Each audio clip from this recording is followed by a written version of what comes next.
first episode of Coffee with Rance. My first ever guest, Maryah Greene. Oh, thank you for having me. This is like, it's crazy because it's like, I feel like we've already done this. We've had coffee and chatted shit before, but now we're doing it in a more formal setting. Yeah. So it's so good. Hey. Thank you for having me. Well, Let's go. To introduce yourself, you are the go-to plant doctor, therapist, stylist, consultant in New York City, and founder of your own company, Greene Piece, with the mission of making plant care as accessible to as many people as possible.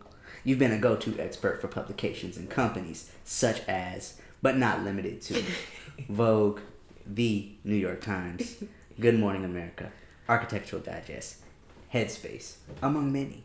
You've also done collaborations with brands such as Uniqlo, Avocado, and Sonos. And basically, you help keep other people's expensive-ass plants alive. I try really hard. You also have a new book coming out August 1st called Good Things. Maryah, I'm so hyped to have you. Can you follow me around everywhere and tell people that when they give me a hard time? Because I want to be like, you know the fuck? But not actually. But that's crazy. I've done all that. That's me. Yeah. That's kind of wild. That's you. That's you. Okay. So, I want to know, first and foremost, let's go back to the beginning. Yeah. How'd you get started? What was the impetus behind Greene Piece? And, what were the beginnings? The beginning. So I moved to New York City in 2017. Mm-hmm. And so I moved up here with the intention of becoming a teacher. So I got into the Bank Street College of Education. And I was like, I'm going to be a teacher. Mm-hmm. And if there's one thing I know about teachers, it's that they don't get paid enough. And so I better take my ass to grad school if I want to make a half decent amount of money. So that's why I moved up here. And so I got my first like big girl apartment that wasn't like a dorm room. And I was like, you know what? I'm going to make it fly in here. Like, I'm going to make this a space that speaks to my soul and also like encourages me to like branch out and start a life here in New York. And so naturally I got a couple plants and a lot of them died. A lot of them died, which I'm not afraid to admit because it's a part of the story. It's part of the journey. And I then went back to a local plant shop and was like, hey, these plants you sold me, like, I started to build this like New York, like thick skin of like everybody's trying to punk me. Like I know they sold me these bitch ass plants that are about to die. They knew they were going to die. And so then the guy is talking me through, he's like, well, what kind of light do you get? And like, how often are you watering them? And I'm just like, no, you're asking all these questions to paint around the fact that you tried to play me. And ultimately, once I started listening to him, I realized, oh, okay, I didn't get the right plants for my space. I just went in picking what I thought looked good. In short, I then started to like dibble and dabble with different plants, try out different ones in my home. I kind of got good at keeping them alive. I knew what didn't work. I started taking care of friends' plants as I started to make friends. I'd start, plant sitting for people. And so long story short, while I was in grad school and started student teaching, I was like, what if I took this thing seriously? What if I like started charging people like $10 or $15 an hour to do stuff with their plants? And so I started doing that. And then I was like, I'm going to make an Instagram account and I'm going to showcase all the work that I'm doing. And from there, that's when it just blew up on accident, I think. But yeah, that's sort of like early days story. Man, that's so dope because I love that it just started as something that you were doing already. And you just stepped into it and then people started noticing, and then eventually you just went, oh, I can charge money. Yes. And then you just kept stepping out in faith and taking action.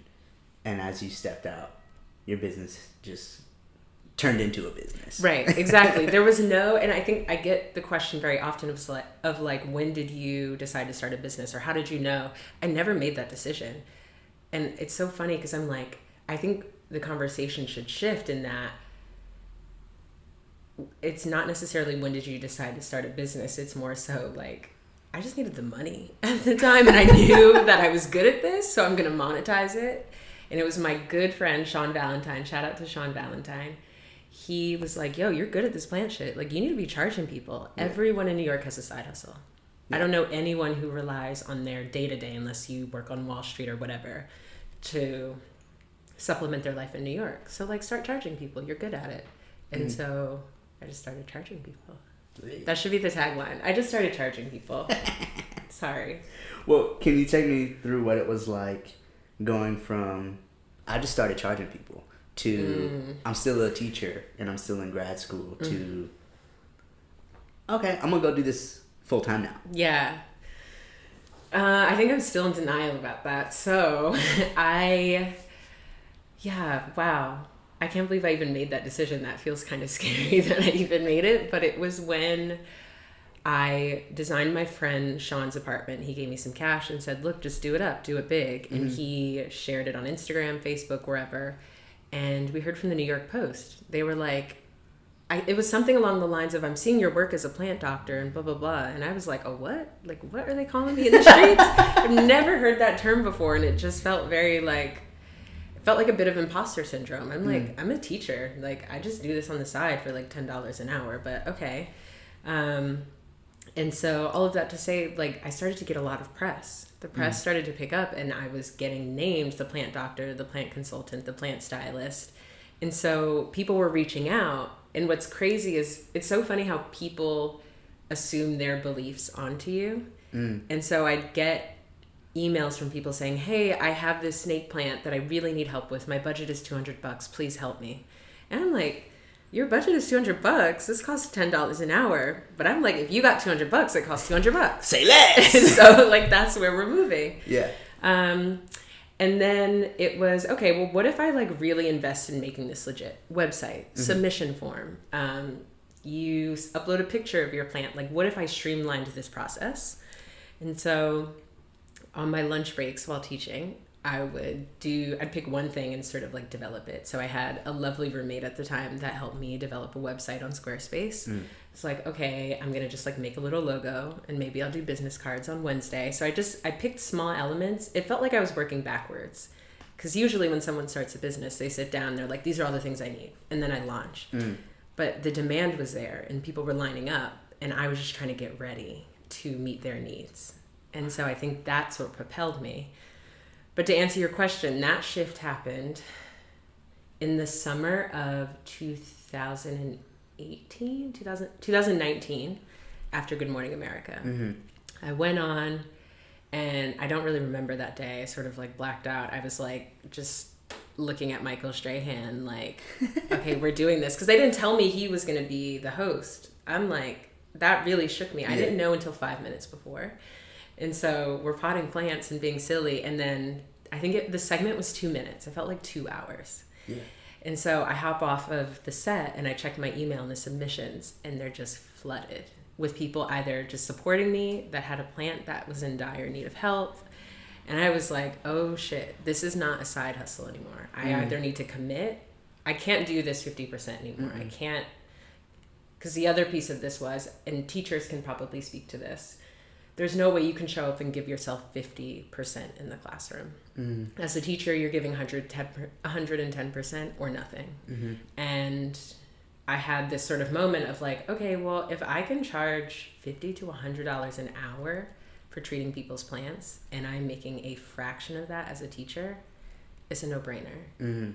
So I'm just going to see where it goes. I think I'm going to finish school, stay in school, but I'm not going to take the full-time teaching position, and I'm just going to see what happens because I can always go back to being a teacher. I can't let this moment pass by. It felt silly to me to not see where it could go. That's dope. That's sick. It's crazy. Was that decision as clear-cut when it came to leaving just education behind? Was it like, did you think anything of like, oh man, like, yeah, I'm gonna go do this thing because the numbers are there, the numbers don't lie, and like clearly I have a passion for this, but what about like the kids and education and being a teacher and the nobility in that you were pursuing? It's really complex, but simply put, I felt really guilty for a long time. In my mind, I thought I was choosing the money, that I'm a sellout, that I'm abandoning my mission as an educator to work with kids. However, what wasn't adding up to me was, how is it that I'm it's the way that we praise teachers, right? For example, so it's like, oh my God, you're a teacher. That's amazing. And we know that teachers are underpaid and underserved. But like anytime we see a teacher, we're like, thank you for your service type of deal. Right. Why the hell is it that I'm like doing one of the most beneficial jobs for our community and for our country, and I am getting paid a fraction of what I actually deserve to live, and I'm expected to show up, be on time, and just make like crappy money? So I'm like, hold on, I'm not abandoning a system. The system's abandoning me. And I don't think it's bad for me at 21 years old to put myself first and to choose the money. Because why is it that if the train's not running, I have to call an Uber that's $50 to make it to work? And that is like a big chunk of my paycheck. That's not fair to me. So I think when I thought of it that way, when I put myself first and set my boundaries, I guess, as like what I'm willing to... Yeah, it was a discussion internally of what my boundaries are. And I was like, you know what? I'm going to go back to teaching when I can afford to be a teacher. Because right now it doesn't make sense that I'm overdrafting my account, but I'm serving 32 kids every day. That's not adding up. So am I a sellout? Yeah, maybe. But I also want to eat dinner. I also want to be able to afford an Uber and go out with friends. Like small things that I shouldn't have to give up just because I'm a teacher. Yeah. So that was my decision. But some days I will say that I do, and like I do think about the fact that I chose the money. But then we'll probably get into the fact that we're going to get into the fact that I'm doing it my way. It's circling back. I think in the back of my mind, I kept that there. Not in the back of my mind, in the front of my mind, I kept that there. It was not only I'll be back, but it was I'll be back on my own terms. I'll be back on my own terms, and I'm going to rock this system, and I'm going to talk about the fact that teachers should not have to choose what me as a single 20-year-old person not having any kids or dependents. Why is it that I can't afford to get groceries for the week, but I have to take care of 32 kids in a classroom? Like, that just doesn't make sense to me. So I decided I'm going to come back and do it my way. And we're doing it now on Coffee with Rance. I love that. And thinking about that moment on an Instagram post from August 5th, 2019. Oh no. You captioned it, "The face you make when you realize your rent now depends on keeping people's plants alive. No pressure or anything." Thinking back on that time and marinating on where you are now, those big decisions that you made, how do you feel? I wrote that? Oh yeah, my you wrote God. that. Yeah. You know what's funny? I can't believe I wrote like the pressure in relation to the pressure that you feel, because I was coming from the standpoint of like, in the classroom, if there's no fire, flood, or blood is the term, everything is Gucci. So I'm like, keeping people's plants alive, that's nothing. I can do that in my sleep, because like there's no lives endangered. Like I don't need to get these kids on the subway car before they close the door. Like that's pressure. Yeah. And so I think it also was just a personal piece of connecting with people and their plants. It was like, wow, you're trusting me and my expertise, which I didn't even think it was expertise back then. It was like, hope your plant doesn't die, but like, okay, I'll refund you if it does. It was a lot of fake it till you make it, but also I don't want to do myself a disservice. It was, my friend Sean says this, when preparation meets opportunity. And I was prepared for when that time came, and I learned a lot of lessons in the classroom that propelled me into my entrepreneurial journey. So I was ready for that moment. How to like manage 10 different plants at one time. Well, that's light work. I can make sure 32 kids are all passing and doing whatever. So I think being a teacher prepared me for my entrepreneurial journey. So many connections in that. And I think that's where that probably comes from. Ooh, that's tight. Yeah. How long did it take to go from, okay, I've quit my teaching job, to doing this full time and making consistent income? Well, I can say there was no like, I'm done teaching. It was because I was student teaching, and then I got offered a full-time job to be a teacher, a head teacher at a school. And it was the school that I really wanted to teach at. And the interview was the same week as Good Morning America. I could not do both. it was literally down to like, you're either going or you're not.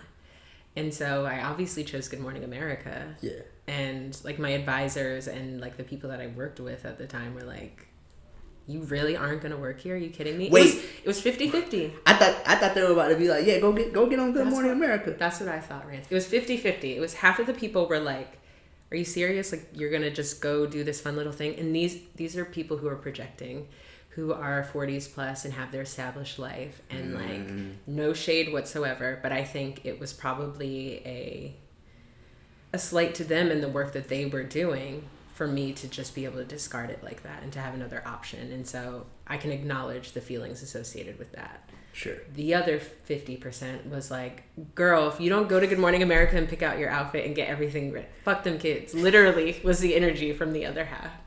So yeah, I think I obviously went with Good Morning America. So I think from there, after I got off and seeing all the emails flooded, it was like, oh yeah, I think I'm making the right decision. Mm-hmm. It was still an I think. But I think the real moment of like, I'm going to just really commit to this, and I definitely made the right decision and no one can tell me differently, is the pandemic hit. My first year of teaching full time would have been over Zoom. Yeah. And not only that, how many people adopted plants during the pandemic? Yeah, a lot of people. That's when it took off. And so I went from like having a cool blossoming budding job to like, I'm in need, like people need me to show up. All these offices all over New York City that are fancy and have the fiddly figs, people were like, can you just come in? No one will be in the office. Can you come in, hazmat it up and just water them? So and they I don't was die. like, yeah. So you got paid just to maintain. To come in and use the espresso machine and water the plants. raid the leftover snacks. Literally. It's like, yeah, I'll come in. That's easy. Wow. That's so cool. Yeah. I'm so encouraged by your story of, and on my vision board in my kitchen, I have a little fortune cookie piece of paper. It says, chance favors the prepared mind. And to your point, it's like, you were prepared, you were doing your own thing, you used the resources and the tools that you had coming from being a teacher in grad school. You stepped out, you started doing this thing. One thing led to another. Then all of a sudden you're on Good Morning America. Pandemic happens and just, None of that was lucky. Yeah. It was all, because all of those things still could have happened, but what if I wasn't prepared? Right. What if I like fumbled Good Morning America, or I'm like, I don't know what that plan is. Right. Like, I did the due diligence and the opportunity came my way. Mm-hmm. There's the TikTok sound that's really silly. It's like, things are always working out for me at any given point in time. Have you heard that sound? I haven't. Okay. But it's like, I can't remember who, like the original, who's actually saying it, but it's this sound that's supposed to be like this affirmation. Yeah. And that's what it is. Like every day, maybe like every hour, I'm saying to myself in my head, things are always working out for me at any given point in time. Always. Because if it's mine, I already have it. Send that affirmation to me, please. I need that. We need to make that TikTok. Yeah, that'd be awesome. That'd be and so and good. I love that, and I really am encouraged by that. Was there? Oh, you said okay. Yeah. I'm really encouraged by that. You've discussed boundaries a lot. Yeah. How My mom's do a you- therapist. Oh, okay. Yeah. How do you maintain your boundaries, and how do you separate yourself from the business that bears your name? It takes me, a lot of therapy, which is a privilege. But it takes me visually stepping outside of myself and talking to little Maryah, which could sound a little cuckoo, but I'm like, does little Maryah deserve to start her day by checking her phone and seeing the demands from 20 different people about their plans? That's not very kind. It's not nice. And I think with my other like bigger boundaries, it's like, I'm now in a privileged space to think, does this make me feel good? Yes or no?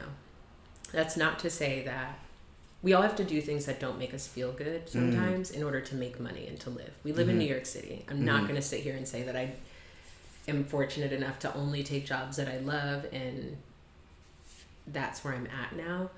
But I will say that I get to decide how many balls I want to juggle before I get so uncomfortable to the point where they all fall. Mm-hmm. And so it's just checking in with myself and saying, okay, what is it that I need right now in order to make this happen? Mm-hmm. I have a job today where I'm planting. I'm really excited about it, but I'm going to keep it so real. I really don't feel like doing that shit today. Doing projects where I have to pull up with 5 bags of soil and it's raining, that soil turns into mud very quickly. It's just like, I don't need it to rain today.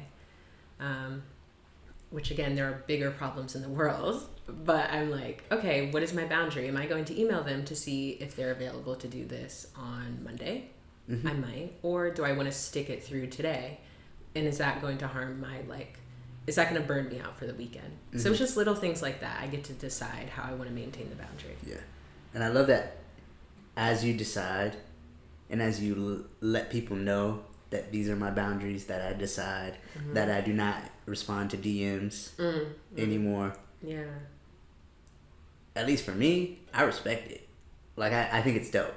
And because I see how intentional you are on your Instagram and your social channels, just the way that you communicate, that I'm like, oh yeah, bet. Like, she'll get to that email when she gets to it. Or she might not, but friendly follow up, and I'll give her a longer time to follow up because I see that she respects her peace, and I love that. I'm glad it comes off that way because I hope it's not coming off as holier than thou. I just don't want to put myself in a position where I'm putting myself in the ring and beating myself up, because I think we as a society make a lot of assumptions about communication. So if I send you an email, you're expecting one back, right? It's just courtesy. It's a conversation. If you send me a text, you're expecting one back. Where I think I set my boundary is when you get that back. I'm not going to drop everything to communicate with you in that moment, because if I see you on the street, of course I'm talking to you. That's just common courtesy. But just because you send me something virtually, that does not mean that my real life comes to a halt to make sure your fiddly fig isn't dying. I have to set those boundaries, because then it's date night and I'm emailing and I wasn't present for that moment. And I think the reason that I realized I need to set those boundaries is because there were a lot of moments lost while I was building this business, and a lot of connections lost because I chose to prioritize the business. And I think everything happens the way that it's supposed to, but there are lessons that come out of that. Does the boldness to create those boundaries come from a deep belief and faith in your business working out, and the money will come? Yeah, I think so. But I don't see it as boldness. I see it as maintaining my sanity. Yeah. I see it as okay, so it's one thing to have a successful business. It's another thing to have a successful business and be sane. And I would rather have a medium to subpar business and be sane than have the Amazon of plants of the world and be so out of my mind, and I'm constantly in communication with everyone on the internet and just I'm giving away too much of myself.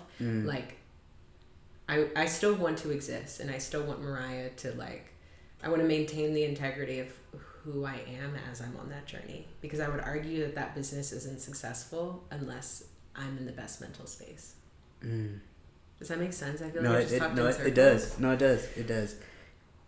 What's one tip that you can share for me and for the audience concerning how to maintain boundaries, especially for folk in New York City? Yeah. Hustle, hustle, hustle. Go, go, go. Rent is due. I got money.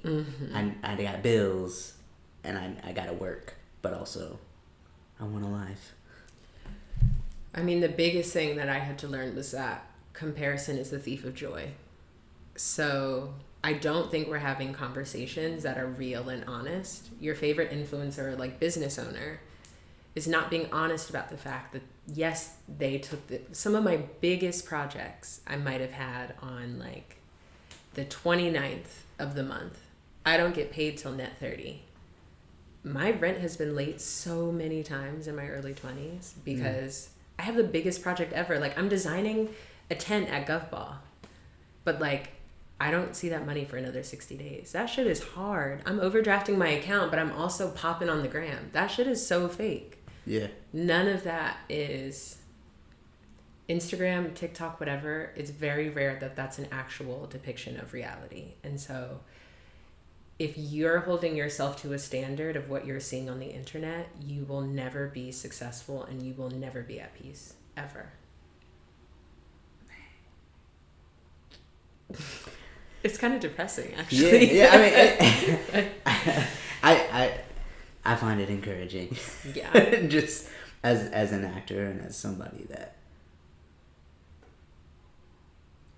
for me, it's I've done the work, and so it's like I've been there. It's like, I've done it. Like so I find I compare myself more now that I've done the thing to other actors and other people, but just to hear you say that and be like,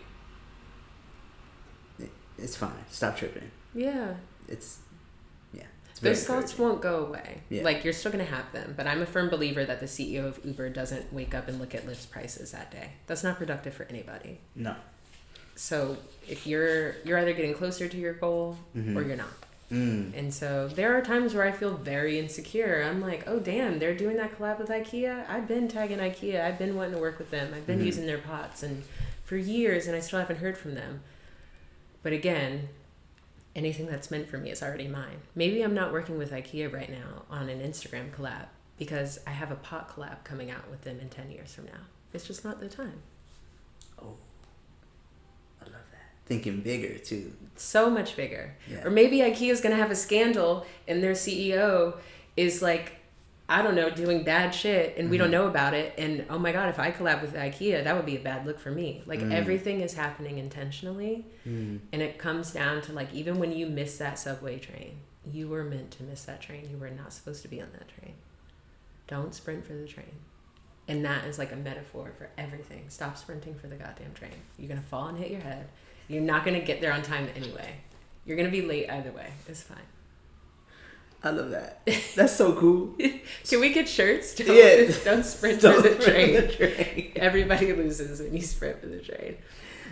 Speaking of brands, in one video, you told yourself, keep filming that content if you want that Hennessy partnership. Do you still want that Hennessy partnership? Fuck yeah, I want that Hennessy partnership. I'm putting it into, again, if it's meant for me, it will be there, and I have to assume. It's ironic though, because having a children / picture book, I can't see how that's bringing me closer to Hennessy, but I have to believe that it's in there. Yeah. It's somewhere in there. Yeah. I love that. Oh God. Speaking of revelations from life, let's talk revelations from plants. Okay. Yeah. I'm a proud plant dad myself. Yes, you are. I've had a lot of revelations about life just through taking care of my plants. I notice you do as well. Can you share one revelation you've had when taking care of your plants? Yeah. I have two big ones. What are they? I'll keep them kind of short-ish. The one is put the goddamn watering can down.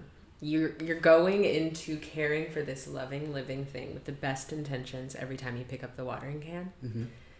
But has it occurred to you that maybe what the plant needs is just time to grow? It doesn't need more water. And sometimes we overwater things. Sometimes we think that we're putting so much love and care into something. But again, if it's already yours, it will already come to fruition. And no matter how many times you go in with the watering can, what the plant actually needs is just time to grow. It doesn't need any more water. And so that's something that I've had to learn. I can tag IKEA all day, every day. I can tag Hennessy all day, every day. You could be harming yourself by trying to make something happen that's just not meant for you right now. So that's the biggest one. And then the second, I'd say, is it's based on lighting. So like, remember we were talking a bit about like, I learned those lessons about plants. Because some of them aren't meant for your space based on your lighting. I learned that the hard way by killing plants. Not every environment is for you. Like if you're a plant, you are not meant to be in every single space. So, for example, over the past few years, I've found myself moving into like the influencer world because it feels like what I do is very marketable. It's plants and we all love it, and it looks great on video. And so I found myself working with brands, like let's just say, for example, like a hair care brand. And I'm like, oh yeah, we can do that collab. And I've been pushed so many times to start moving into the lifestyle beauty industry because that's where the money is. But I realized, holy shit, this is taking me away from my original goal, and that's to help people with their plants and to make plant care accessible. And so aligning with what people's vision is for me doesn't mean that I need to adopt that. Like, you are not meant to be in all the spaces that people say or think that you're supposed to be in. You set your boundaries. And so it's just like, stop trying to make a snake plant a fiddly fig. They need two completely different things, and that's okay. You're not going to get mad at a snake plant for not growing as quickly as a fiddly fig. It's just not that kind of plant, and it needs different things. And the same can be true for you and your journey. It has to be your top priority to tell people where it is that you're going, because you'll get led somewhere that you don't want to get led. You have to know who you are and what you want. Man, I needed it. I needed it. I got you. I knew you needed it. I needed it. Both. Thank you. Those were so good. I literally both spoke to me. I'm sure they spoke to the audience as well. But like, yeah, those are both really beautiful.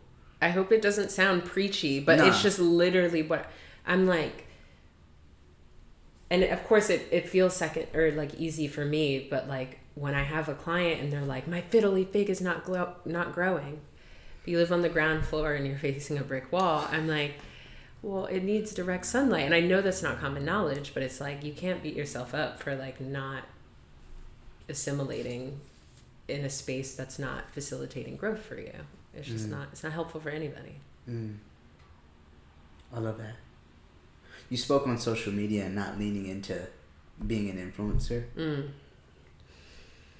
How do you balance marketing yourself and building a presence to create business opportunities? Yeah.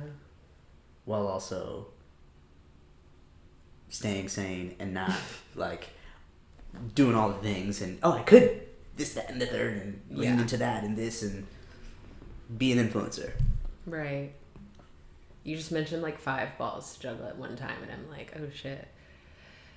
I think I've decided, and I probably learned this year, that I have the privilege, and also I need to have one thing in the middle between the partnership and myself, and that one thing is plants.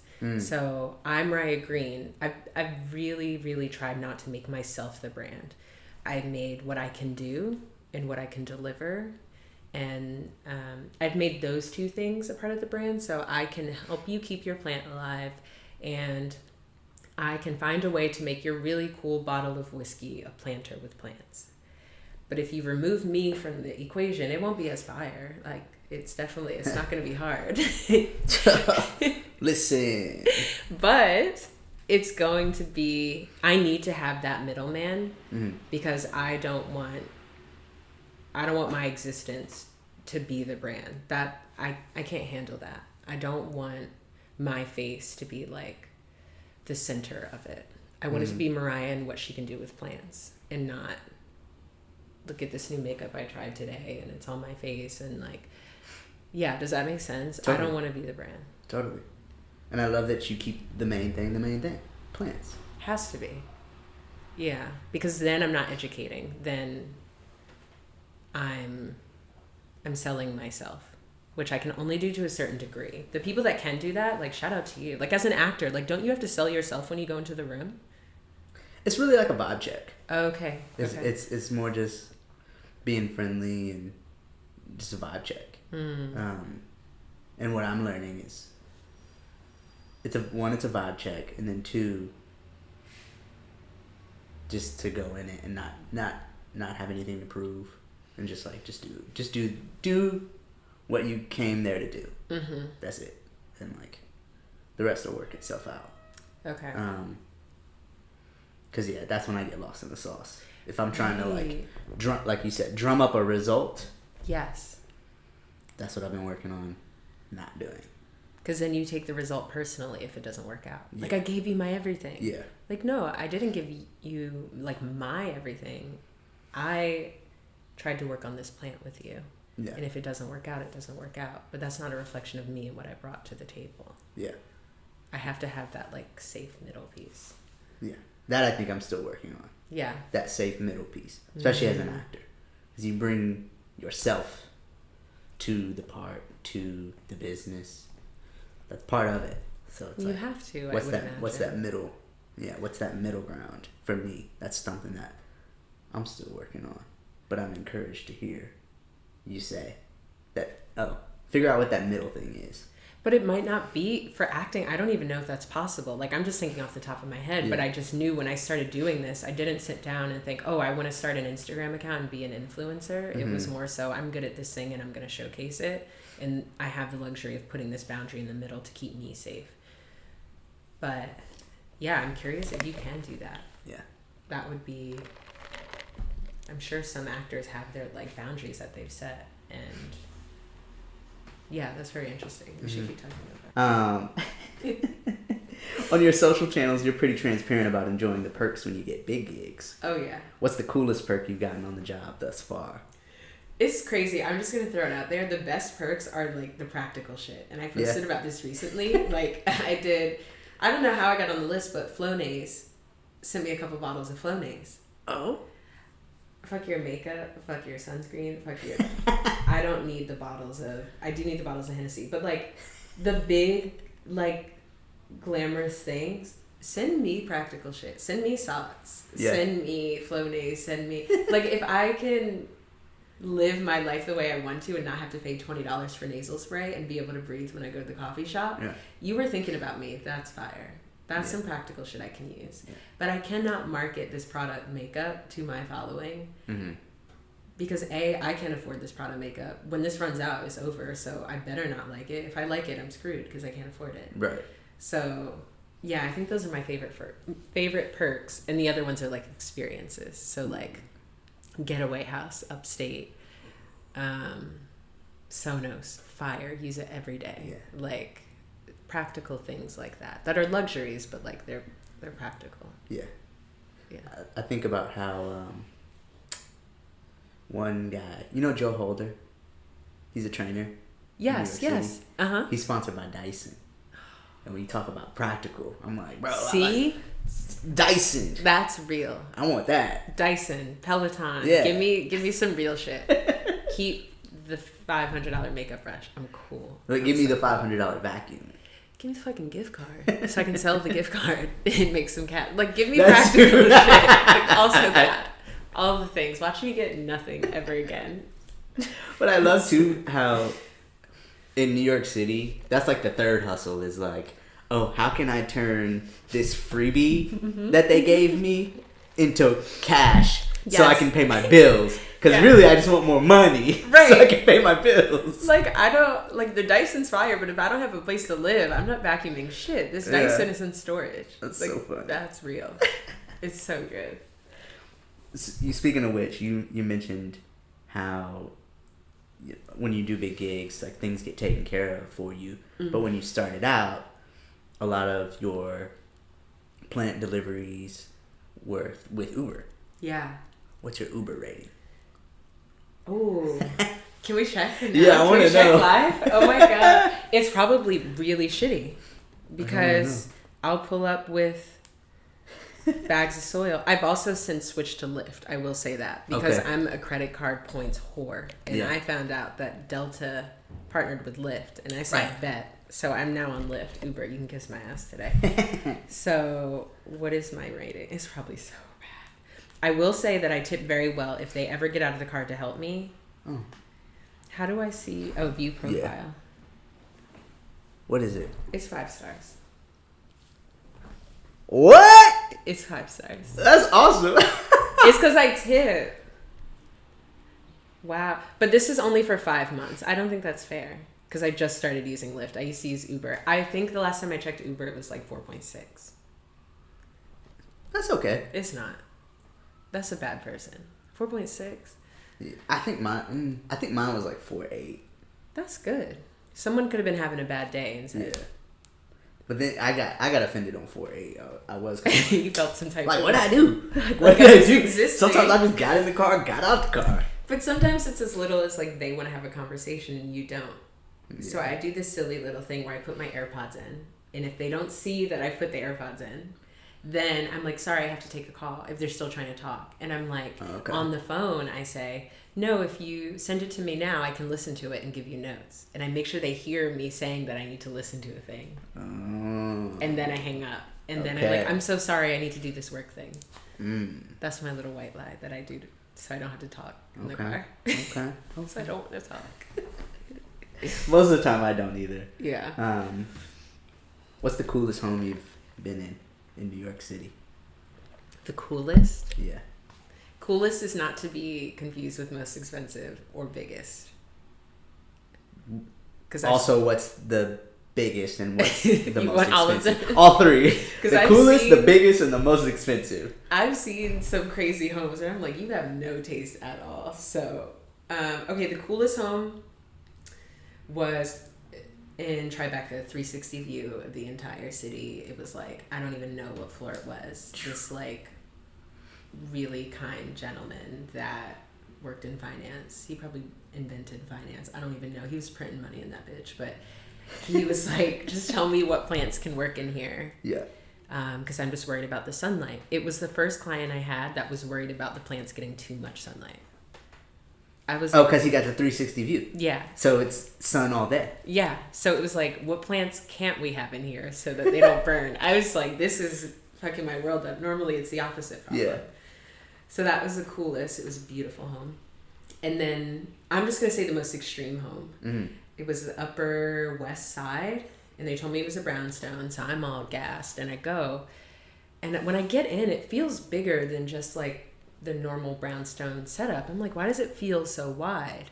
And after I put the plants in there and came out, I realized that they owned both brownstones and they knocked the wall down. It was stupid. So on the street, it was two houses. It's two. Yeah. But when you go in, it was like the deep and wide. Yeah. And you're like, what's going on? I'm like, I definitely undercharged you. I'm going to run it up the next time I come here. It was a beautiful home, but it was stupid. Like sometimes you see places and homes where you're like, money's not real. Yeah. It was crazy. Yeah. And then I go and like take the bus home. I'm like, yeah, damn. Yeah. Wow. But you doing the thing.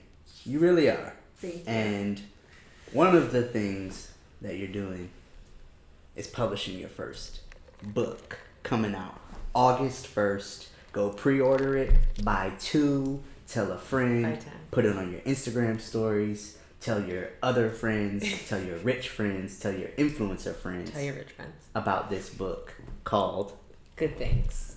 Good Things is here. Good Things is... I don't even know. What do you want to know about Good Things? I'm like... What is it about? How did you get the idea to write a book? Yeah. All the things concerning Good Things. I like to start with the story of how it came to be because it is literally the definition of when preparation meets opportunity. Ooh. So the short of it is when I was in grad school, you had to pick one of like 3 different things in order to graduate. So you could write a thesis, you could write a curriculum, or you could write a picture book because I studied general education with a focus in literacy. And so my grad advisor, Molly, was like, it is a missed opportunity if you don't sit down and write a damn children's book. And this is supposed to be a really lengthy process.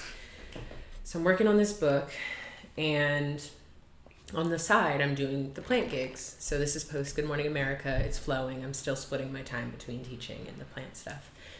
And I get an email one day from Penguin House Publishers out of nowhere. I'm like, how the hell did you get this email? And they're like, hey, Maryah, we love your work. We've been following your plant work, and it's amazing. We're wondering if you have any interest in writing a book about interiors, like a coffee table type book. And I'm like, oh, shit, this is fire. And then my second thought was, I'm so tired of seeing coffee table books about how to redesign your space. Because I've always been the notion of like, the money you're spending on these home design books is money you could be spending to design your home. it just felt a bit silly to me. This is true. Like 1 or 2 books is cool. Like if you really like the vibe, but like how many books can you buy about how to design your home before your entire home design is just books on the table and you don't execute? Which in New York City, yeah, it'd be like that. It's real. It's so real. And at the time, I didn't have an apartment. My partner and I are, at the time, our apartment flooded. And so the idea of writing a coffee table book about how to design your apartment just felt like, fuck that. Like, I have nothing to speak to right now because we're crashing in a hotel till we find an apartment.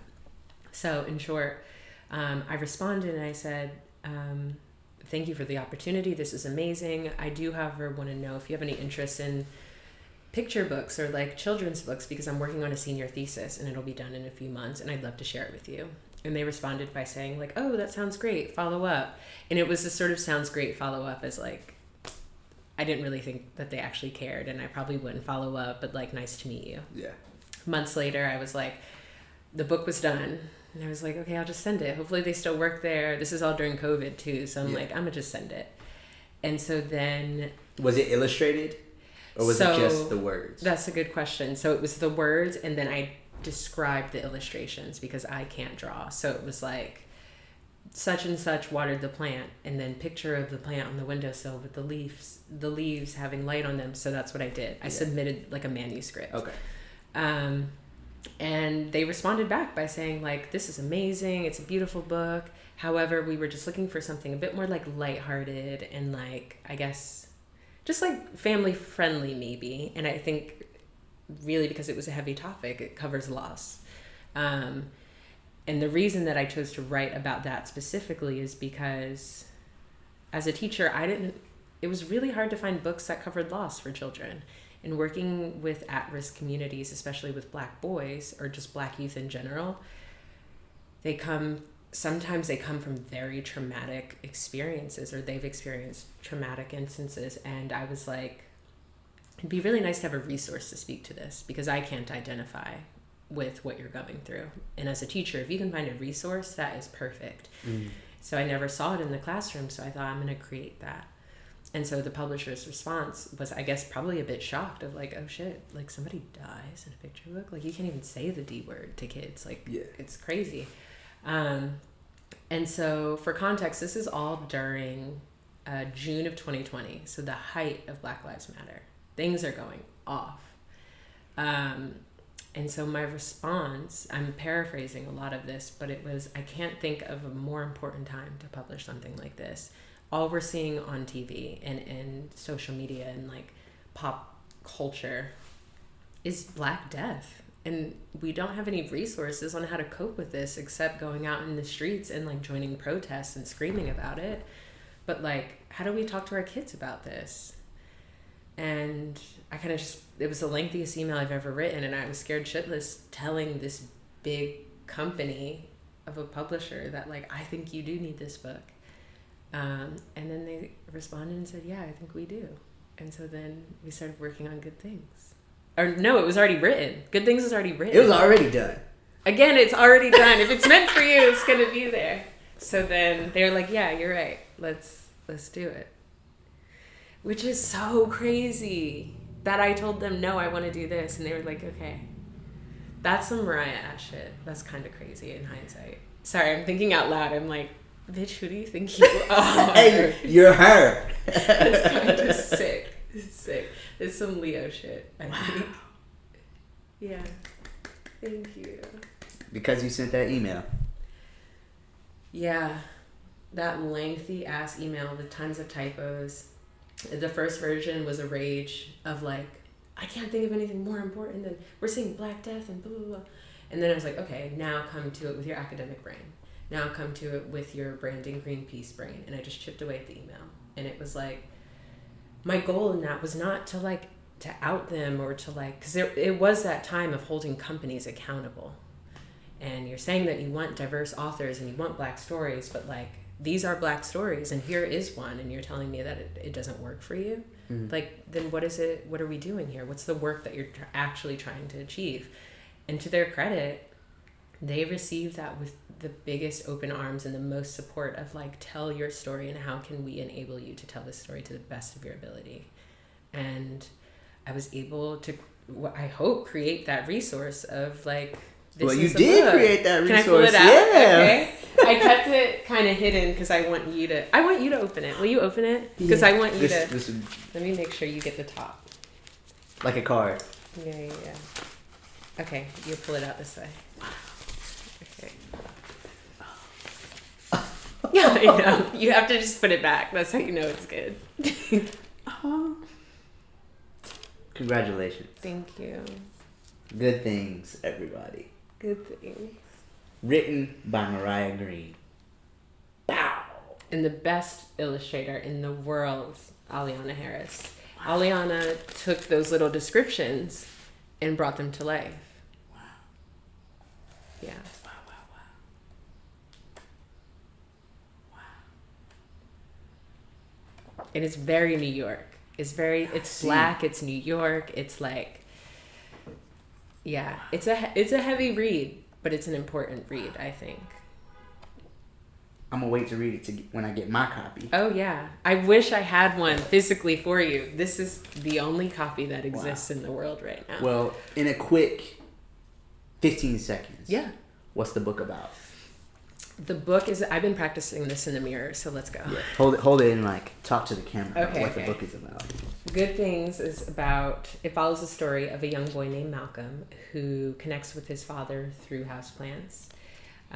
When he loses his father, Malcolm tries his best to not only experience grief, but at the same time manage the growth of his plants without his father. So it talks through resilience. It covers what it means to like persevere and what growth can look like for every single person, especially if you're going through a hard time. So overall, the plant metaphors in here serve to speak to the idea of grief and what that looks like for Black boys specifically, but just about everyone as well. Wow. Was that 15 seconds? I don't know how long that was, but that was fire. Yeah, good. And I'm excited to read it. And I pre-ordered mine. You did? Yeah, I did. Yes. And actually, no, I pre-ordered too. Hell yeah. That's real. Pre-order too. Yeah. I think people are expecting, when you see a picture book, you expect like a fun illustrated thing, and it is fun, but like it's real in here. I think everyone's going to say that their project's real, but like it's a heavy read. Yeah. But I think it's a necessary read for everyone, for every parent, and I'm intentional about, in grad school, one of the things that we say is this isn't a children's book, it's a picture book. And so it's accessible to anyone. Yes. If you're in need of it. So I love that. Yeah. Congratulations to you. Thank you. On Good Things. Thank you. So now, you got the business. Check. You got the big brand deals. You're working with companies. You're working with everyday folk. What's next for Maryah Greene? A nap. A fucking nap, Rance. I don't know. I think it's, for the first time, I can say that I don't know, and I'm okay with that. That would have been a really scary statement to make last year or the year before. I don't know, and it's because I feel so confident in where this is taking me. I feel like years prior, it was like, okay, I'm leaving teaching and I'm choosing the plants, and maybe I'll get back to it one day. But now the two are fusing together, and I feel like some shit's about to blow up. You know in Breaking Bad where he does the little like concoction and it like blows up? Yeah. I feel like that's what that is. I don't know what's gonna happen, but, and this isn't just like my media type answer, I literally don't know. But I like to think that it involves writing more stories. I think there's space for that. And I think I had to take a moment to think, just because I'm not in people's homes potting their plants, like I have to physically take a break from doing that to give my all to this right now. But I think doing more projects like this will enable me to help more people with their plants. Even if I can't physically repot it for you, maybe there's some images or me just being online, it'll give me a bigger platform in order to help more people if I can't be there in real life. And to bring it full circle. Yes. You're educating. That's always what it's been about. Always, always, always. even when I'm doing a Sonos collab. I'm not going to sit here and lie to you and be like, education is front of mind when I'm holding up my Sonos in my video. However, having that Sonos has created a space in my home where I'm able to play my music and whatever. Like, that is a luxury, to be able to have a calming space and to be able to write and tell these stories. And so I'm only aligning and collabing with brands that enable me to be my best self, to produce work like this. That's my process of choosing. That's so good. Thank you. Well, that about wraps it up. No, it can't be over. Well, I do have another question for you. Okay. This is again just an opportunity to share your truth. Okay. Share where the magic happens for you when that comes to running Greene Piece, creating your boundaries, editing your videos. What's one thing or a couple things that you want to share with the world that they don't know, but that goes down and that is a part of your process and that is a part of the hard work that you put in? Yeah. I'm so sorry to say this, but it's isolating myself. It is. I think as creators, sometimes, I'll speak for myself specifically, I benefit from burying myself in like a hole socially and taking a break from like catching up with people, going to events, doing all the things. And I think the past 2 years, I've been beating myself up for not being as social as I want to be. But I cannot do two things simultaneously: bring my best self forward and be social and out in the world, and also think really deep within myself in order to think critically to do work like this. And so for anyone working on something meaningful and trying to develop that next stage of where they're trying to go, sometimes it takes isolation in a healthy way in order to get into those deepest parts of you, because social media and just being social in real life in general can distract you sometimes. And again, comparison is the biggest thief of joy. So if you can limit those distractions in that space, I think that is absolutely critical, and you're entitled to setting those boundaries. And then when the work is done, you can pop back up. Like, I'm going to the barbecue later. Yeah, I'm outside. I'm gonna see you there. I'm going to be outside. But like 2 months ago, I wouldn't have been outside. But now I can have fun. And it's not, you don't have to earn fun. I don't want to get those two things confused. However, you have to be very familiar with what your boundaries are in order to get to a space of, oh, okay, I'm ready to take everything in socially because I've produced the work that I want to. But that's my process. So some people can be outside and also like write a bestseller. I can't pop bottles in the club and then come and do really meaningful work like this. But now I'm outside. Now it's Hennessy time. We can activate. Well, congratulations to you. Thank you. One more question. Go. Now that it's Hennessy time. Okay. I see you're a Drake fan. A huge Drake And fan. I see that a lot of your videos are dubbed with Drake songs. Are they? Yeah. That's not intentional at all. I love it. Favorite 3 Drake songs? Jaded. I don't know why that one came up so fast. That's so fucked up. Jaded. I can't think of any now. Anything that he was on with Lil Baby, like, obviously. Ooh. I think Once in Needs. Once in Needs. Yeah, Once in Needs. And then the last one is probably... Oh, this is very hard. I don't know. Can I let the people comment what they think it should be? Because I don't fucking know what the third one is. What's the best Drake song? I don't know.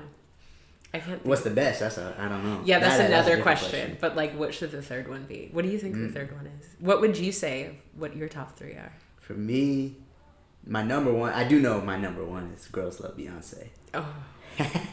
Whoa. Yeah, and then probably "Legend." That's my favorite album. If you're reading this, it's too late. And then 9. Whoa, that's a good list. Yeah, because "Girls Love Beyonce," that's like sap Drake. Right. "Legend" is like I'm him. Yeah. And then 9 is like the dreams are coming true. Damn, can I redo my list? Mine was all shallow. Well, then what's your... I mean, no, that's first thought, best thought. Right. But if you redid your list, It any would others that come to be mind? Look What You've Done. Oh. That's crazy, right? I listen to that once a week. I don't know how I forgot that. Look What You've Done, Jungle, and then something with like Throw an Ass, and I can't think of it right now because I'm not in that mindset. Yeah. I've been in author mode. She been locked in. All right, so when I see you at the function, I'm gonna ask You'll you know. a third time. It's gonna come right off the dome. You like this one. This is the update, and I'll film it, and then we can attach it. You'll Perfect. know. Yeah. Perfect. This Well, is so good. Right. This has been an absolute pleasure. Thank you. I'm so happy for you. I'm so excited for all the things that you have done, are doing, and the things that are coming to you. And I am honored that you would spend the time with me here. Anytime. And can't wait to see what you do next. Good things. Good thing. Did you pre-order it yet? August 1st is coming. Thank you. And thank you. Thank you for having me. Thank you for this discussion, and thank you for for having me on your platform and bringing these discussions to light, because I think, again, front of mind is education. So thank you for creating the space to discuss it. You're doing really powerful work here. Hey. Thank you. Thank you. Bless. Cheers to that. Cheers. Shout out to Variety, Hey. the official sponsor. It's already written. It's already happening. Did we do it? We did it. That was so good. Thank you. I'll seat it because the chair is a little perilous. No, you're good. Do you want it to We keep did it. filming while you're done or should I turn it off? No, that's it. Yeah. We good? Yeah. And Thank you. Congratulations. Wow. Wait, Thank hold you, on. Thank you. I'm gonna run I got around. you. Hit the record. Okay.